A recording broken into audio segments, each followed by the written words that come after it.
What's up, everyone? It's Ryan from At the Movies with Man Ryan, but we're talking about rap this time around. Connor is over there in his corner in his room.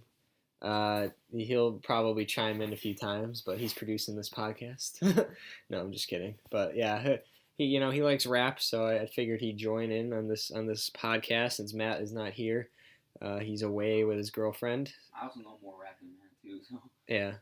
Matt likes rap, but he only likes his three artists, and that's it. Which is fine. He's more of the alternative music type, but regardless, he's gone, and we haven't put a lot of content out recently because we've just been busy. School ended for us. We came home. You know, we're getting ready for the summer, so it's been a hectic time.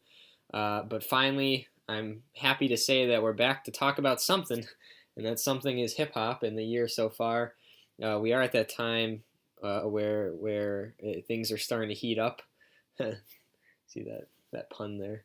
Um, we are in the midst of a tornado watch right now as well, so I have to keep an eye on that too. Yeah, it was sunny and hot, and now all of a sudden it's about to pour out. So it's been an interesting day for weather, but we're gonna keep this going either way. So let's get into it. Um, I kind of want to start off with what's been out recently and what has been catching my ear, and see if Connor agrees or disagrees with me. Um, so of course the year kind of started out slow for rap. The only real big song or big piece of music that came out was "All the Stars" with SZA and Kendrick. That came out that's false. That wasn't the only big song. the first day of the year. Yeah, that was "All the Stars" was the first It's not the official. only thing of the year. No, Not I'm the only. saying we started off the year kind of slow. The only two big projects that came out from January to March, as far as rap goes, was the Black Panther soundtrack and Culture Yeah, Two Culture 2 is a disappointment for me. with Migos. I don't think Culture Two is a disappointment. Should have been bigger. I guess we'll start with that Should've been while we're bigger. talking about that. Should have been Talk bigger. about Migos. Should have been shorter and should have been better. I don't think it was that bad though. If they did the same thing they did with Culture One, it would have been another classic. Like Culture One was a trap classic because it was concise. It was tight. It wasn't over elong. It wasn't elongated. It wasn't. There weren't any like what's it called? What's laggy parts to the album? I guess you could say, for a lack of better word. I think just the first Culture was very. It was just hit after hit after hit after hit. It was basically 12 songs and they were all hits. That was not the case with Culture Two because they doubled their song total. They had 24 songs on the project. It was over an hour long. Um, that's a lot of music, and because of that, It was too repetitive. it turns The in beat sounds the same. it turns into background music because it's so like just it's run of the mill, very like plain. Like, yeah, obviously, yeah, your stir fry hit. Stir Fry is a great song, but guess who produced that? Pharrell. Anything Pharrell touches is going to be a hit. Pharrell is one of the greatest producers of our generation, um, and it was different. It was the Migos were stretching their comfort zone, which was nice to see because. And I was a little worried about Culture Two because Huncho Jack for me wasn't that impressive. There was I felt like Travis overshadowed Quavo on that project. Anything Travis produced on that project was immensely better than everything else. I just think Travis is a better artist than Quavo. And honestly, I like Offset and Takeoff much more than Quavo because I think they break up the auto tune very well. Um, and I think they bring a lot more energy to songs than Quavo does. But I do, like Quavo is obviously he started a sound that has been kind of the trend nowadays. But I mean, Closer Two was fine. It's like a 6 for me. I don't think it was awful. It's definitely listenable. There's definitely some hits on it. Stir Fry was definitely probably the best one on the whole album. Bad Bitches Only was good. Narcos was pretty interesting.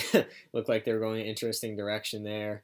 I even like the Cardi B and Nicki Minaj song, Motorsport. I even like that. I thought that was a good single. Um, Dropped earlier. Too Much Jewelry wasn't bad. But other than that, like I just a lot of forget. I'm like having a hard time remembering songs because it's very it's Bad bitches only. it's a lot of repetitiveness, like Connor said. Um, but like I said, if they cut it down to like 12 songs, 10 or 12 songs, it probably would have been another great album. But they didn't. And I want to get into that now since we're talking about the amount of songs on an album. I'm so sick. This has been the year of rappers putting 20 plus songs on an album. Why? If last year was For the sales. well, last year everyone was saying it was the year of compilation albums or duo albums. Like we had Metro Boomin, Big Sean, Metro Boomin, Gucci Mane, 21 Savage, Offset, Metro Boomin, Travis and Quavo. Like we had the duo albums last year. Now this year it seems like the story is 20 plus songs on each album. And the reason is it's streaming. They want their streams. If rappers put 20 plus songs on an album, they're going to get a bunch of streams. But for me personally, I don't like that because it ruins the listening experience. I don't want to sit there and listen to an hour and a half of music of the same artist. Like no offense to like it doesn't matter how good they are in my opinion. Like I don't want to listen to an hour and a half of I don't have the time for that. Give me like 12 songs. Don't give me 20 24. Like an album should never be over an hour and a half long. So hopefully that changes. Hopefully we're not going in that direction, but it looks like we are. And it looks like Migos started that at the beginning of the year. Anyway, other albums. I know Connor didn't, but I enjoyed Lil Skies. Life of a Dark Rose. That was a very short album too. He's whatever. I mean, he doesn't bring anything new to the table, but I like his energy. I like his beats. Molly Raw produces a lot of his music, and Molly Raw produces a lot of Lil Uzi's music too, which is why the beats are so good. So he's nothing like special, but I mean, if you want to look for party music, I guess I think Lil Skies is a good artist for that. Moving on from there. XXXTentacion. Oh yeah, XXXTentacion came out with a question mark. I don't even know what to call it. Basically, you just put a question mark on the album and with no title. So we're just gonna call it question mark. And honestly, the title and the album kind of fits the music because the music is kind of a question mark. Like I don't know, he's kind of all over the place stylistically. Like he's rapping, he's singing, he's fucking playing a guitar. He's like rocking out. Like he's like making metal. He's making metal. Yeah, he's singing in Spanish. He's kind of all over the place, so I guess the album title kind of fits the music because it is kind of a question mark. Like, what is he trying to do? But I will say it's warmed up to me. At first, when I listened to it, it just wasn't for me.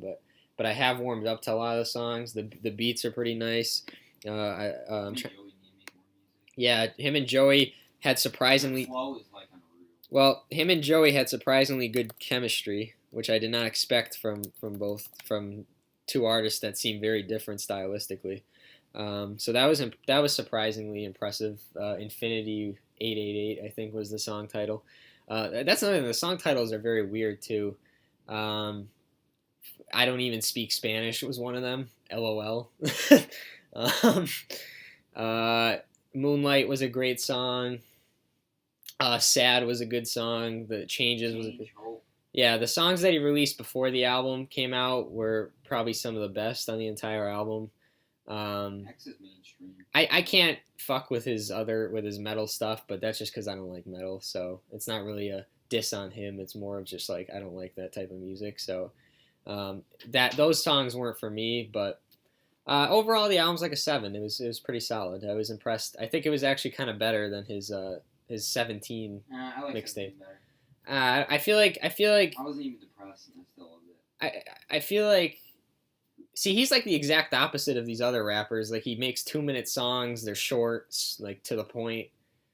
Maybe they should be a little more fleshed out than because like when you only make a minute and a half song, like it's kind of hard to flesh out an idea. You have this basic idea, but what are you gonna say about it in a minute and a half?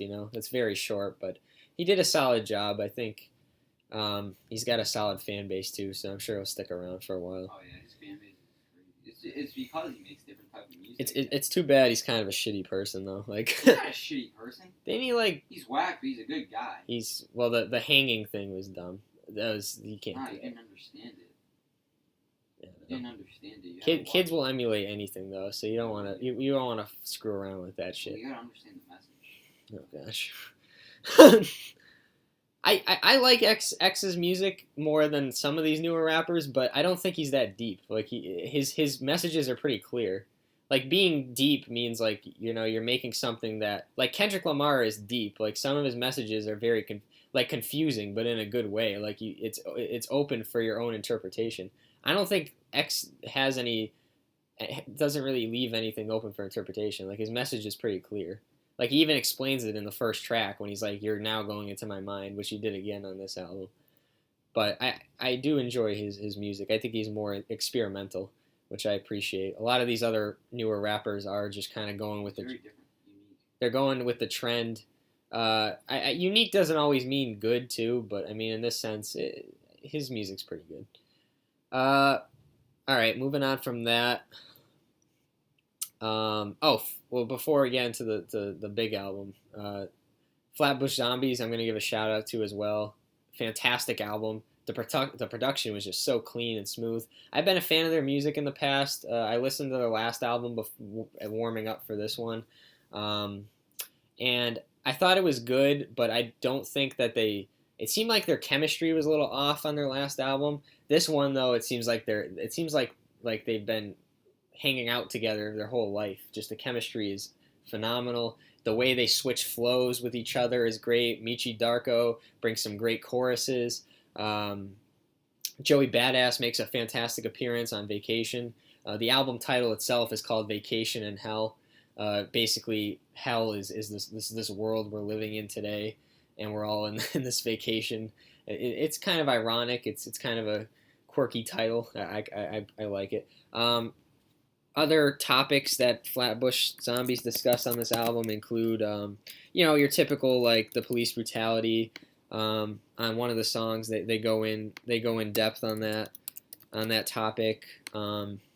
They just bring a lot of energy to their music, and I was talking to someone when I was at school, and they said that they like their music, but it's too aggressive sometimes. I don't think that's a gripe though. I don't think that's an issue for me. I think it's good that they put that much passion in their verses. I don't think they're like fantastic lyricists. Like some of the lyrics are kind of corny at times, but their flow is definitely pretty incredible. They take a shot at mumble rap a couple times. They're not a fan of the mumble rap. Multiple times throughout this album, they take a shot at it.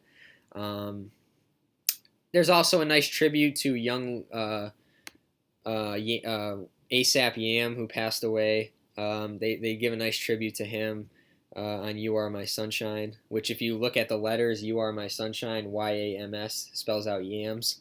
So that was pretty clever. Michi Darko almost starts crying on that song, so it was pretty emotional. Headstone, a fantastic single. Money over bitches on my headstone. No, like that was an incredible single. Very like it was an earworm for sure. Vacation was another great song. Fantastic chorus, a lot of memorable choruses, and yeah, it was just a surprisingly really great album. Like I said, a lot of great hard hitting production, and they produce their own music too. And I always appreciate rappers that produce their own music. I think it's better when rappers do that because I think it brings out a more genuine feel to it. I'd give the album an 8.5. It was a really great project. A little long. It was like a little over an hour, but every song had a good meaning to it. It wasn't just empty tracks. They all had a meaning. So shout out to Flatbush for putting out a great album. Moving on from there. J. Cole with KOD.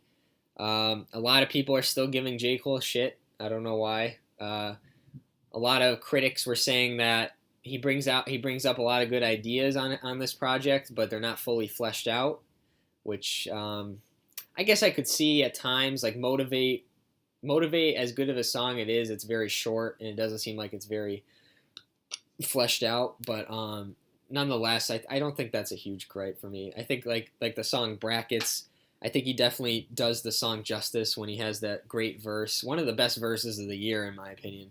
about how the government's stealing taxes, and they're not using these taxes to build roads and schools. They're using them to put guns on the streets, and that's how people kill each other. I thought it was pretty clever, something to think about. Definitely one of the better verses of the year. Once an Addict, when he talks about his mom and her addiction to alcohol and how that affected him, some of the regrets he had with that. He wishes he should have helped his mom more instead of running away. Very emotional, one of the more emotional rap songs of the year, for sure. I do like J. Cole's satire on ATM. ATM lyrically isn't the greatest song in the world, but I do like the video because it brings out kind of a comical landscape in rap about like how all rappers care about is money, and they have all their priorities with all they really care about is getting the materials, the materialistic stuff like jewels and whatever else, that gold chains, like whatever they want. So I thought that was pretty cool what he did in that video. KOD, the single itself, was pretty good. The beat was great. The chorus was great. The first verse I was a little iffy on because you're talking about drugs, but you're rapping about not having features, so it didn't really make sense to me. He kind of was a little unfocused there. He didn't really stay in his own lane there, but that's all right. Yeah, overall a very solid album. I will say when I first listened to it, I was saying that it was an instant classic. It was incredible. I've kind of toned myself down a little bit. I don't think it's a perfect album by any means. I think his singing is a little off sometimes too. I wish he would have features, because I think if he had like an R&B singer in a couple of his songs, it would actually really break the song up very well. Because I don't think his singing voice is that fantastic. But I mean, regardless, I think he does his topics justice, and I think he ends the album well with the song 1985, where he doesn't. I hate people still saying that he disses the new wave of rappers. He doesn't diss them at all. He's just teaching them. He's a veteran in rap. He can teach these guys, and he's happy with the fact that these African Americans are making money, but he just wants them to understand that this won't last forever. So you gotta figure your shit out before it's too late. So shout out to J. Cole. I know Pitchfork only gave his album a 6. I'd probably give it an 8. Definitely one of my favorites of the year.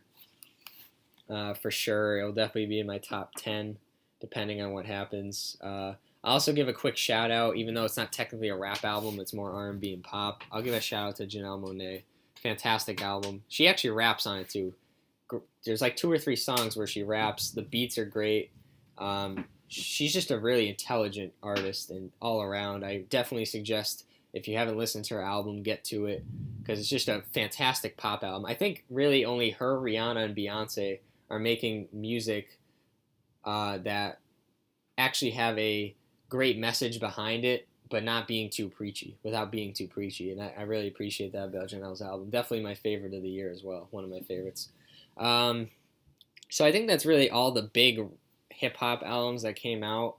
Forgot about this one. Royce da 5'9". It took me a while to get to it because it's a long album, but another great output by Royce. I'm not going to lie, the first time I heard it, I wasn't too impressed, but when I heard it a second time and did my research on it and looked at what he was saying and actually listened to what he was saying, I was like, wow, he actually has some intelligent message. I mean, Royce is a legend. He's a Detroit legend. It's not like it's some kind of like big discovery that Royce da 5'9" is a great rapper. Like, he's always been, he's always been a great artist. But I think here he actually takes a more introspective look into his life, into how his father was a cocaine addict and how that affected him, and how he doesn't want to make the same mistake with his own son. I think it's a really interesting look into fatherhood that I wish Kanye would kind of go into. I think Royce is one of the few rappers that can go into an album and look at and be like, yeah, this is how fatherhood is going.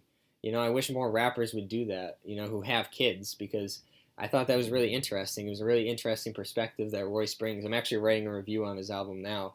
I was really impressed. There's a few moments. There's 21 songs on here. So there's a few moments that are a little iffy. Like there's a lot of skits. There's like a lot of 2 minute skits. But I really like how he transitions from spoken word to like rap, and the features are really utilized really well here. Eminem actually brings in a really nice verse. Surprisingly, he's kind of obviously dropped the ball recently with his album, but he actually brings a really decent verse on Caterpillar, which was the lead single. J. Cole, fantastic verse on Boblo Boat. Great song about how he misses the days where he would go to the amusement park with his family and just have fun.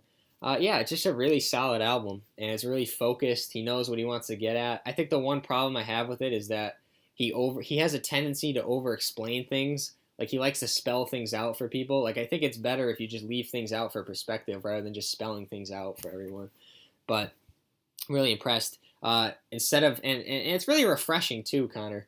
That he came out with his album because every album is trap, trap, trap, trap, and then he comes out with boom bap, which is like the old style of rap, the boom bap. I think J. Cole did that too. Yeah, the boom. Well, that's what I'm saying. The boom bap style of production, and it really is refreshing to hear Royce and J. Cole come out with two albums that are kind of, beginning of 2000s rather than, trap.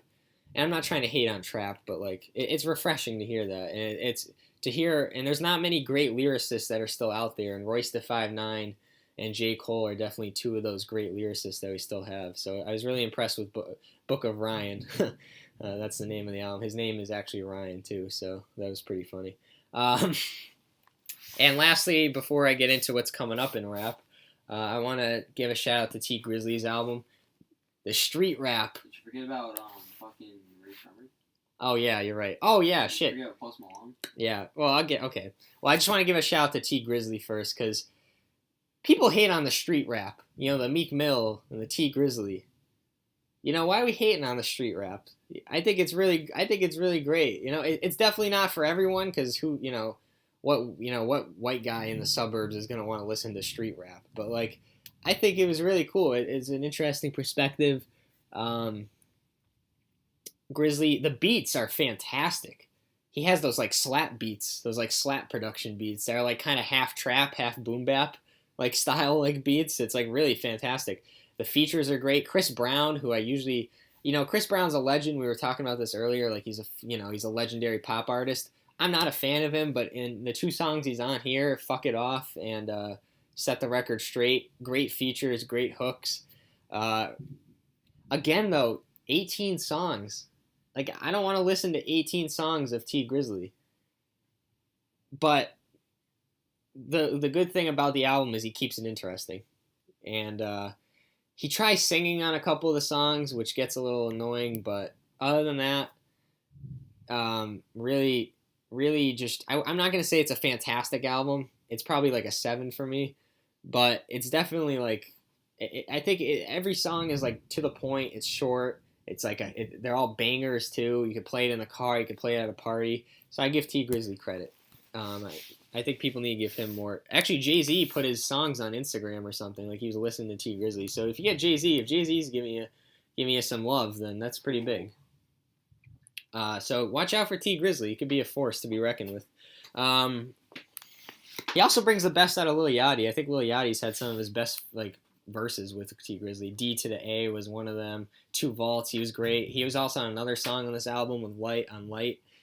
So yeah, Lil Yachty even actually brings some great verses when he's with T Grizzly. So shout out to Post Malone.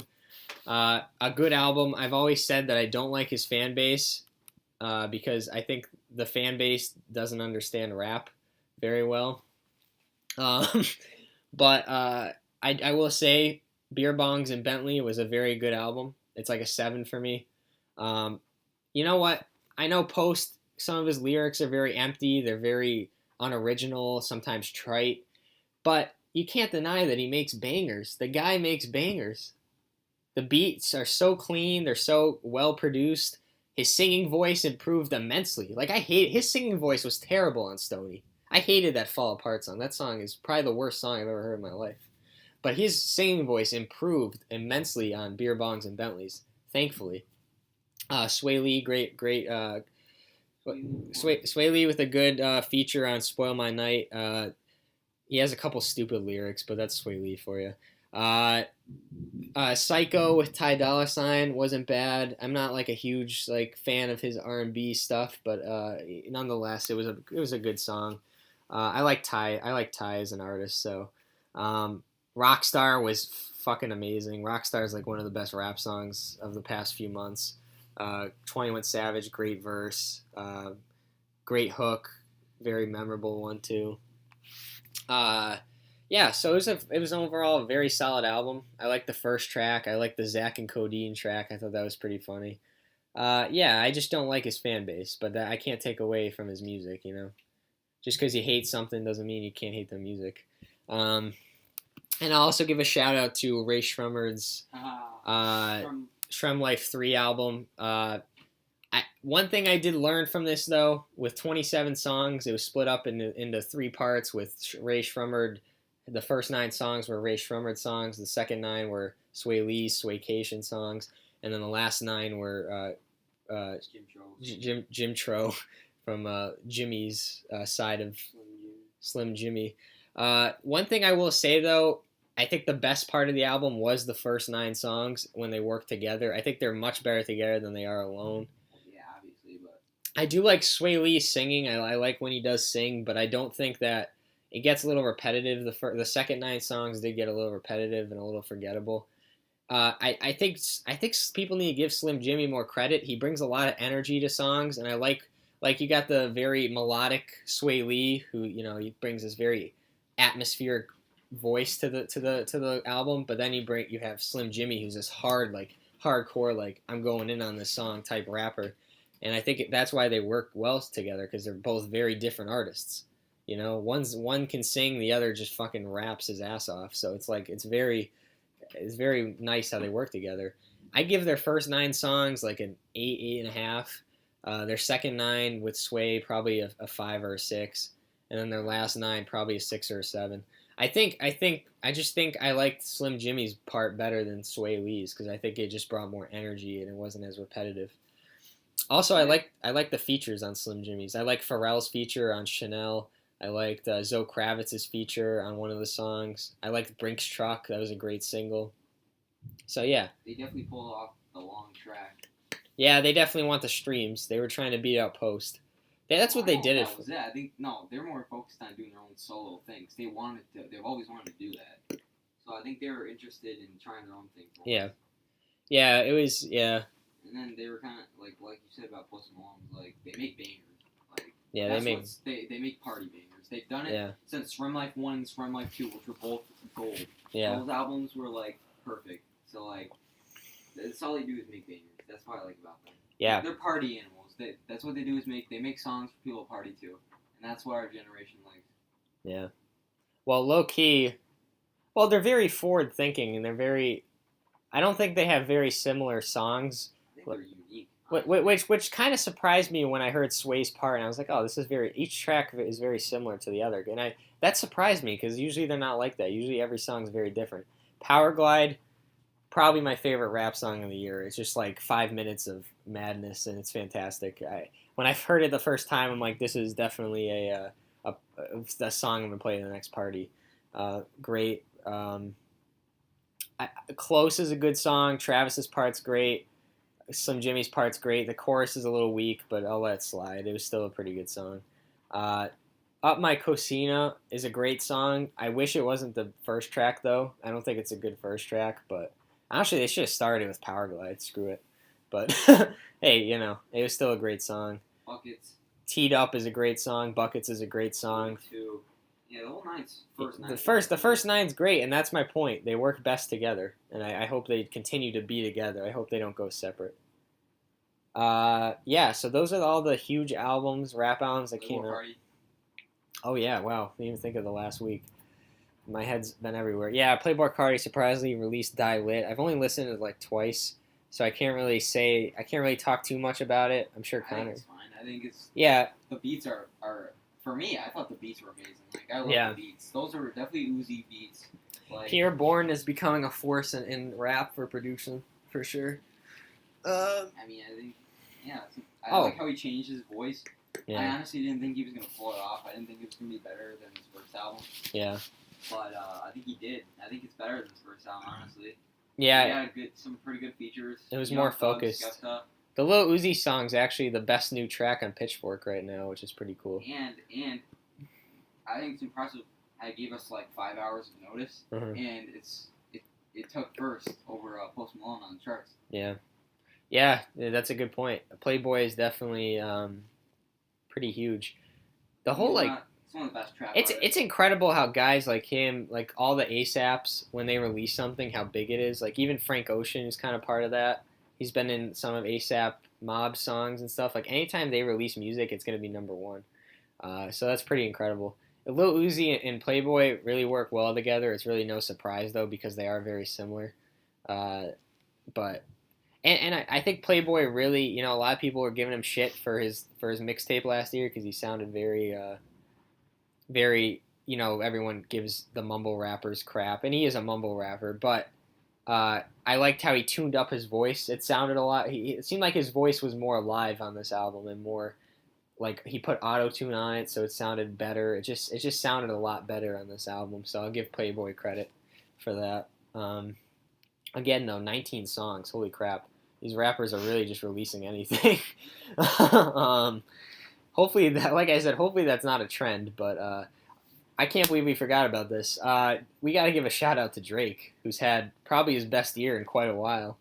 Yeah, I mean he dropped singles. I know, but and this is a good lead into our next topic. But first of all, actually, before I even get into that, I know we kind of skimmed over it, but give a shout out to the Black Panther soundtrack.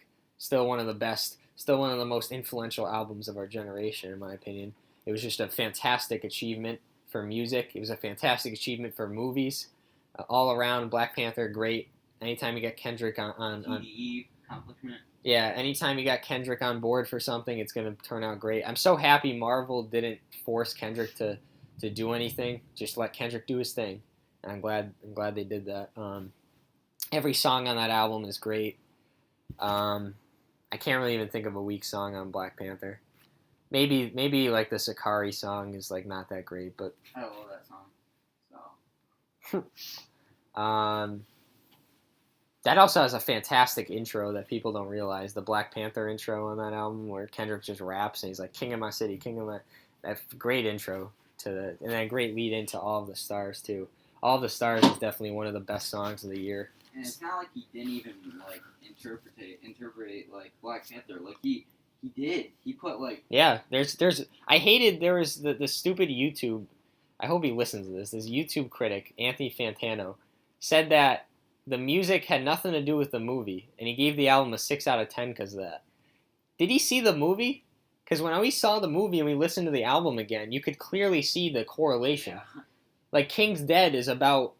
Spoiler alert. Hopefully everyone's seen Black Panther, but King's Dead is about T'Challa dying, like Michael B. Jordan as what was the villain's name? Killmonger. Yeah, very very. He mentions that all the time. Young too. Yeah, like the song "Paramedic" with S.O.B., which they actually came out with a great album too. But with S.O.B., that's all about Northern California, which is where Killmonger was from. So in Oakland. So that it was just a dumb criticism of the album, a very dumb criticism, and it shouldn't have been a criticism because it wasn't true. So I give the album a 9 out of 10, for sure. All right, well now we can go back to Drake, and it's a good lead-in too because we want to talk about what's coming up.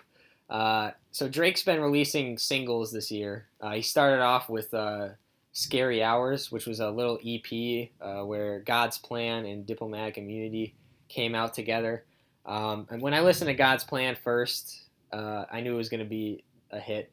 It broke the record for most streams by a song, which then was broken by KOD from J. Cole. Hey, Drake, a lot of credit. I gave him shit for views. More Life was a little better. Still wasn't his best work, and then this year comes out and he's done his job. It's amazing how Drake, and this is why Drake's top 3. This is why Drake is top 3 rappers, because it's amazing how he could continue to put out hits, even 10 years after he became famous. 10 years, he's still putting out hits. Not many rappers can say that. There's a few of them, but not many. So I give Drake credit. God's Plan, great hit. Lyrically, it's not like anything special, but what do you expect from Drake? Like he'll have his meme line, you know. But you can't deny God's Plan is a hit. You really can't deny it.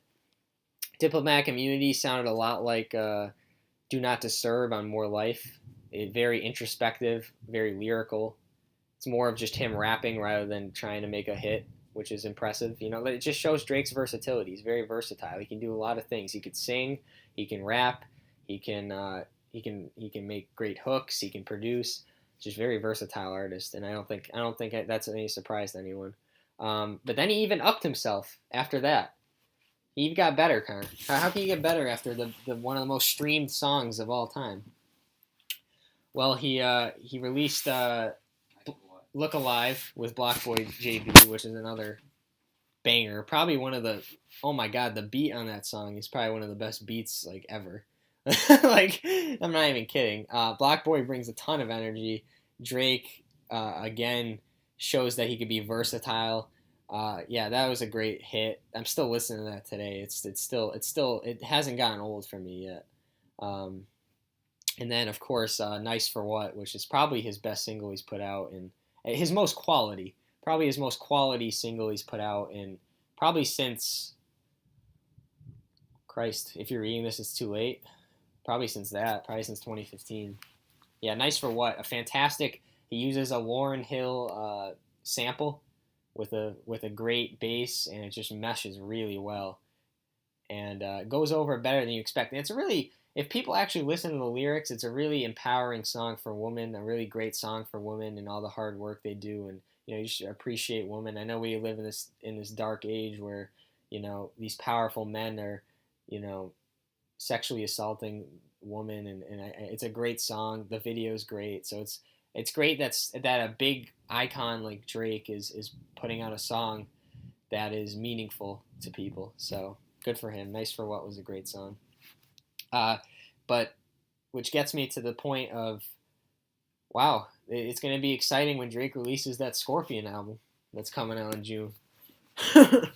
I didn't think I'd be this excited for a Drake album after Views. After Views happened, I was like, oh, I don't know if I would be excited for a Drake album again. But man, I'm excited for a Drake album because the music he's been putting out recently is just fantastic.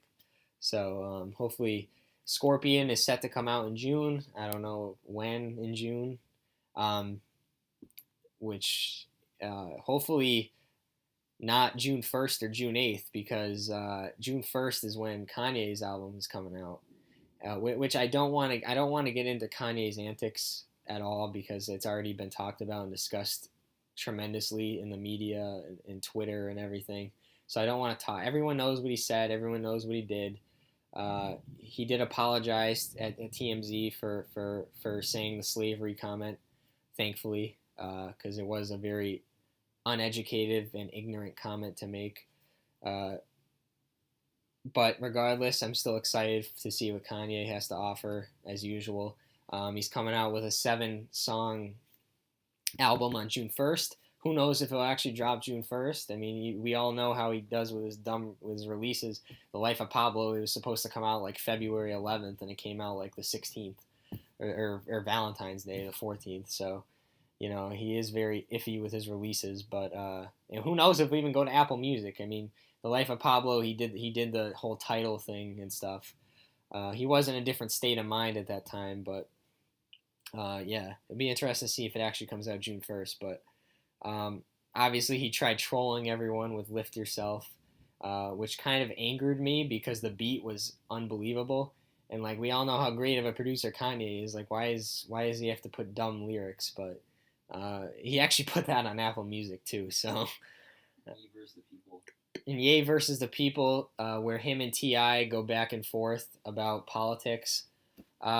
It's an okay song, but it doesn't really bring anything different. Like, everything Kanye says on the song, we already knew. So, like, and T.I., same thing. So, like, the song's okay, but it's not something that I've been going back to and listening. Like, it's just fine. I'm still excited. I hope that's not on the album.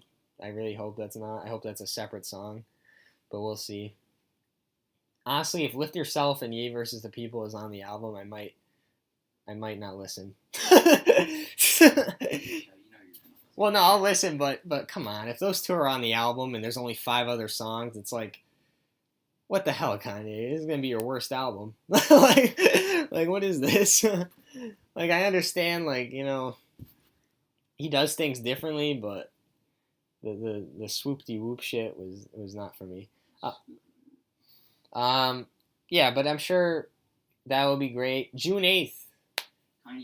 Kanye and Kid Cudi. That's guaranteed. I can guarantee you now it's going to be amazing. So. Yeah, Kids See Ghosts. We don't know. We know the title, which we don't know the title for Kanye's, but we know it for theirs. We don't know how many songs are on it. We don't know if Kid Cudi and Kanye. We don't even know if Kid Cudi or Kanye is going to be singing on it. One of them could just be producing it. Heck, it could just be a Kanye album again, and Kid Cudi's producing it. I think there's only 7 songs though, because I think there's 7 on Kanye, 7 on this one, so it'd be 14 altogether. Regardless, it's something to get excited about. Sorry, ASAP. Yeah, ASAP's what's it called? Tested. ASAP Rocky. We gotta clarify ASAP Rocky because there's a lot of ASAPs. His songs have been good that he's been coming out with. He looks like he's becoming a little more experimental, which is good. His 2 albums, brings me back to high school. His 2 albums came out, Long Live ASAP and At Long Last ASAP. Fantastic albums. Hopefully he continues that streak. Really hoping. So yeah, that will be coming out soon. Astroworld. Finally, Travis gave us something. It wasn't much, but he gave us something a couple weeks ago with Watch, with Lil Uzi and Kanye. That actually made me a little more happy for Kanye that he did, something better. Even though it was just a small verse, it was definitely better than what he's been putting out by himself. So that excites me. Lil Uzi, great energy. Lil Uzi is I love Lil Uzi. I do really enjoy listening to Lil Uzi. Travis, they all 3. The hype was. I think it lived up to its hype. The song, the production was great. Travis looks like he hasn't lost a touch producing wise. I love the what's it called? The theme, the theme park theme, the amusement park theme. I love the amusement park theme with the like the merry-go-round sounds going on in the background. It just brings a very. I've never been to Astroworld, but I've been to amusement park. We have a Six Flags right down the road, and the very merry-go-round sounds and the very the great bass really is a nice touch. So it looks like Travis is doing great producing. All 3 of them mesh. Surprisingly, Kanye does pretty good on a trap beat. I don't know how, but he does pretty good on a trap beat. So yeah, the song is a really great song. Really good first single. I'm excited. Hopefully Astroworld doesn't come out in June, because June's gonna be crazy. Nas's album's also coming out June 15th. Although there is allegations of him beating his wife, so I'm not too fond of him as a person anymore. So I don't know how I feel about listening to his music, but it's kind of sad because musically Nas is a legend, but it's sad to see that he had to be a very poor husband. But yeah, June's gonna be crazy. I don't know if Drake. Hopefully Drake. Maybe Drake knew Kanye was releasing 2 albums back to back because Drake hasn't given a release date yet. But maybe he's waiting to see when those 2 releases. Because if you're Drake, you don't want to put your album in the same week as Kanye's, because then the numbers will be crazy for both of them. The numbers will break. It'll break Spotify. It'll be so big. So I don't know if Drake and Kanye want to release their music on the same week. That'd be really bad for Spotify and Apple Music. The last album after that's gotta be like Brockhampton. I just put the AC in. Oh, good. You've entered. I was here. I've been here. I know. You're doing a podcast. Oh, am I in the middle of it? Yeah, you're fine. It's funny. Sorry. What? I'm going to get some waters. All right. Maybe just a handful of things to be back. I don't want to be out long, so I'm just going to have a few things. All right, cool. Sorry. Look at that. No, you're fine. We've been talking for like 40 minutes anyway, so. Where were we? What'd you say, Connor? Brockhampton. Oh, yeah. Oh, shit. Good point, Connor. Brockhampton. They mean a lot to me. Saturation 1 through 3. Some of the most progressive, forward-thinking albums I've ever listened to in the genre of rap. They just have... And obviously, it kind of... You brought up a good point when you first listened to them, because I did kind of show you them, and you brought up a good point about how they're definitely inspired by Odd Future and Frank Ocean. Frank Ocean likes to use a lot of the vocal... what's it called? Edits, like a lot of the vocal edits on his albums, and we've seen Odd Future do that as well, and Brockhampton does do that quite a bit. There's a lot of songs where they switch up their vocals, but I don't think they're copying them. I think they're just kind of using that and making it their own, which I really appreciate. And you really can't say Brockhampton is copying anybody, to be honest, because their music's just so unique, and every beat. Every song, like I literally have, if you look at my phone, I have a playlist of just Brockhampton songs because every song is different. You could shuffle it, go in the shower. If you're taking a shower, you shuffle a Brockhampton playlist. Every song's different. There's not one similar sounding song on their entire 3 albums that they put out last year. Kevin Abstract, who's the leader of the group, he makes like the hooks, and he is the king of hooks. Like all the hooks on these songs are just great. Every hook.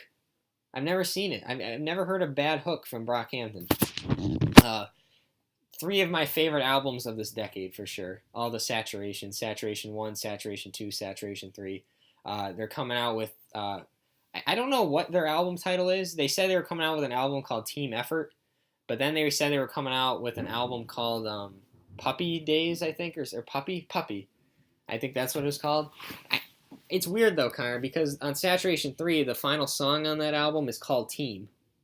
So I thought that was like a sign that, oh yeah, we're gonna come out with this album called Team Effort, because their last song that they put out was called Team. But I don't know. Now they're saying Puppy, I think it's gonna be called, but that comes out June 20, like end of June, I believe. So, wow, June's gonna be insane. We're gonna have listening parties, Connor.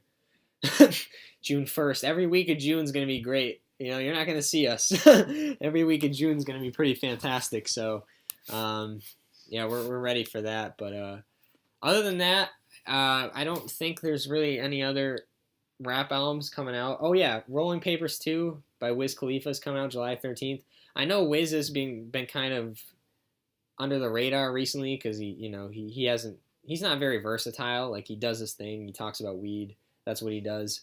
I really like his music, but I liked his new album, Laugh Now, Fly Later, or his new mixtape that came out last year. It was really good.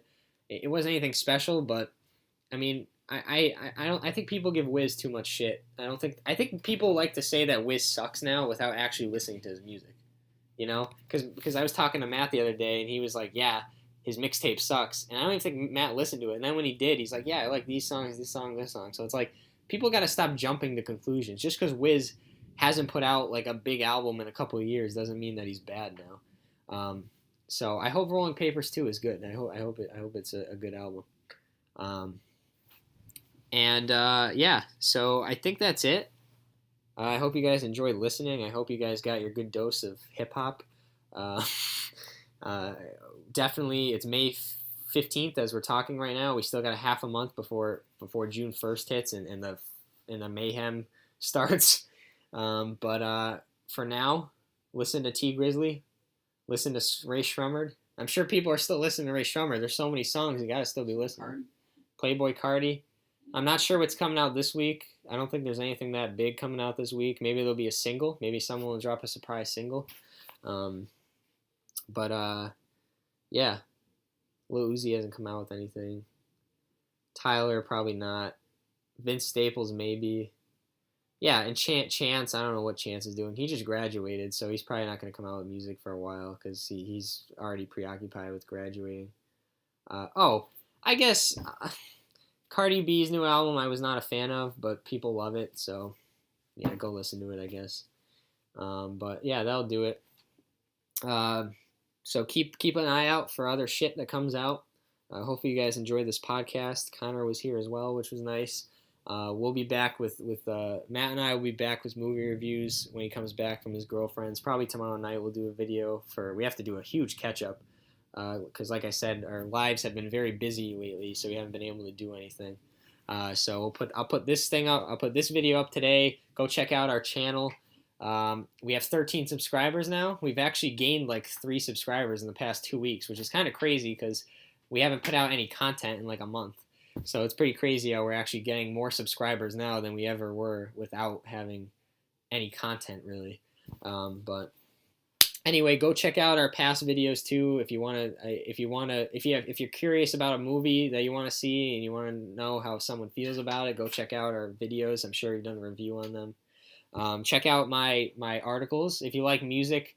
If you like talking about music, listen to music. Everyone loves listening to music, but if you really love it, go check out my articles on theyoungfolks.com. I write reviews for music. Like I said, I'm writing one right now about Book of Ryan, the Royce da 5'9" album. I'm a big fan of it, like I said. So check that out. I'll be putting that up tonight or tomorrow. So yeah, a lot of good stuff coming out. It's the summertime. The weather isn't the only thing that's heating up. A lot of music is too. So check it out. So see you guys later. Thanks for listening.